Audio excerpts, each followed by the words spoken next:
Non, ce n'est pas Elon Musk qui a inspiré le personnage de Tony Stark, car je ne pense pas que ce monsieur avec certaines idées,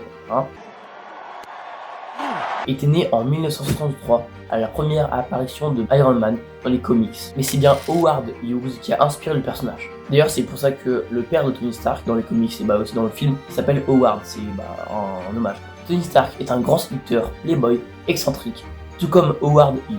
Aujourd'hui, je vais donc vous présenter Howard Hughes en faisant quelques parallèles avec Tony Stark.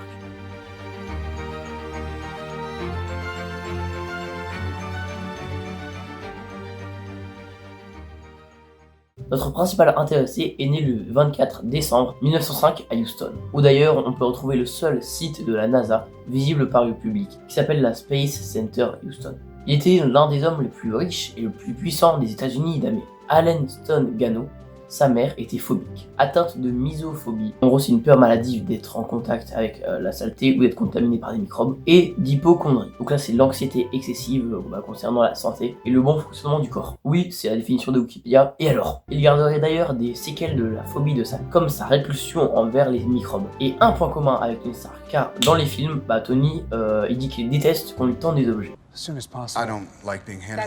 Justement, c'est parce qu'il avait peur des microbes, etc. Howard Robert Hughes Sr., son père, est un inventeur entrepreneur américain qui a créé une entreprise de fabrication d'outils de forage pétrolier. À seulement 11 ans, notre Howard construit une bicyclette à moteur, un système d'interphone et un appareil radio, grâce auquel il communiquait avec des bateaux de passage. Notre petit génie aimait les mathématiques, l'aviation et la mécanique. Il prend donc sa première leçon d'aviation à seulement 14 ans.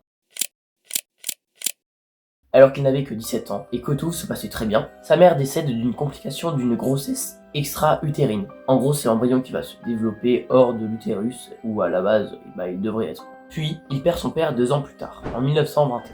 Il y a donc à partir de ce moment une pleine jouissance de la fortune familiale. Et il y a 2 points communs avec Tony Stark, car si vous ne le savez pas, Tony Stark avait environ 17 ans quand ses parents ont été tués. Il a donc hérité de la fortune de son père qui avait créé Stark Industries. Hughes aurait déclaré après son divorce avec Ella Botts Rice vers 1929, 4 ans après leur mariage, « J'ai l'intention d'être le plus grand golfeur du monde, le meilleur producteur de cinéma d'Hollywood, le plus grand aviateur du monde, l'homme le plus riche du monde. »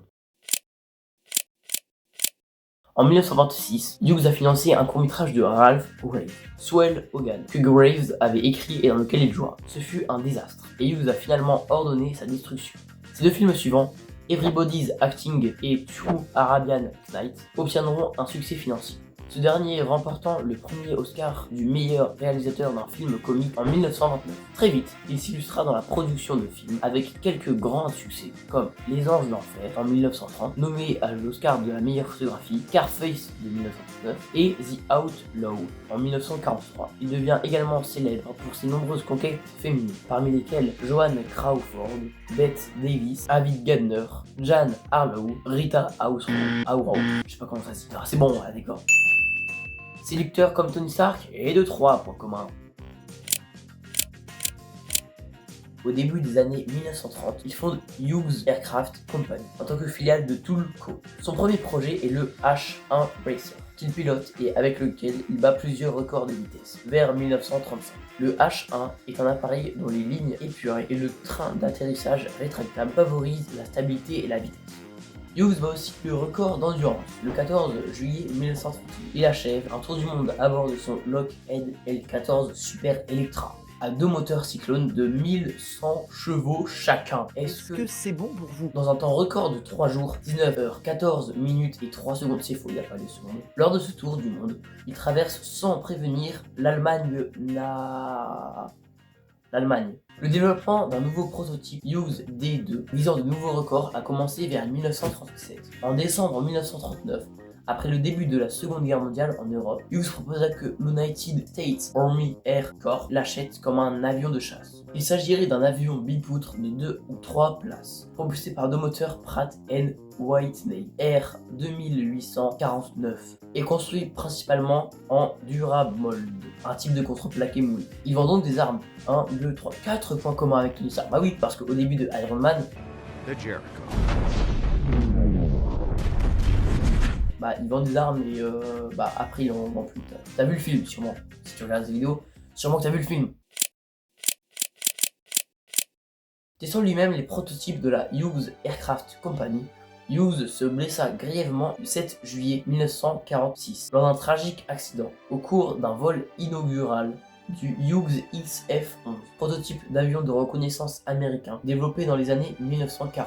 Il souffrira jusqu'à sa mort de 14 blessures graves à la tête, traumatisant gravement son squelette et son système nerveux. Howard créera en 1955 un groupe d'entreprises, la Hughes Tool Company Aircraft Division, fusion de la division hélicoptère de la société Hughes Aircraft Company et de la Hughes Tool Company, qui construira des avions militaires, des hélicoptères de combat, des missiles et des satellites, mais aussi des systèmes de radar et des équipements militaires et des télécommunications. Ça fait beaucoup quand même.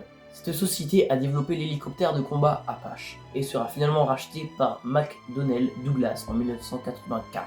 Bon, je vais pas non plus m'étendre sur sa vie, mais après la Seconde Guerre mondiale, il se lança dans l'espionnage et les affaires avec la CIA. À la fin de sa vie, sa fortune atteignait les 2,7 milliards de dollars. Pas mal quoi. Il agonisa dans une place d'Acapulco, au Mexique, et fut finalement rapatrié à Houston, où il mourut le 5 avril 1976. Lors de son décès, Hughes ne pesait plus que 40 kg, souffrant d'insuffisance rénale et de malnutrition. On ne put l'identifier que par ses empreintes digitales, complétées de témoignages sur l'honneur de son personnel.